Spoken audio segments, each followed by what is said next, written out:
வச்சிங்கன்னா right hand சைடில் சூரினாம்னு ஒன்று இருக்கும், லெஃப்ட் ஹேண்ட் சைடில் மேலே வந்து வெனிசுவேலா அப்படிங்கிற நாடு இருக்கும், அதுக்கு கீழே பிரேசில் இருக்கும். பிரேசில் தான் அந்த சவுத் அமெரிக்கன் கண்ட்ரிலேயே மிகப்பெரிய ஏரியா கொண்ட நாடு. இது வந்து ஒரு ஜியோகிராபிக்கல் அமைப்பு. இடது பக்கம் வந்து நார்த் அட்லாண்டிக் ஓஷன் இருக்கு, அதுக்கப்புறம் கரிபியன் சி அது இருக்கு. இது மாதிரி ஒரு அமைப்பு.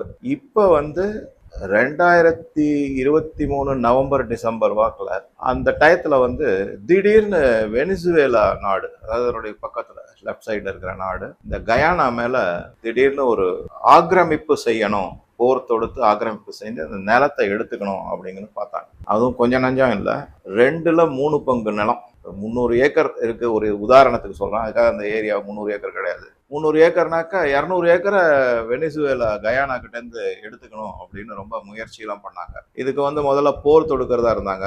நிறைய உடனே ராணுவ தளவாடங்கள்லாம் பார்டர்ல கொண்டு வந்து நிறுத்தினாங்க.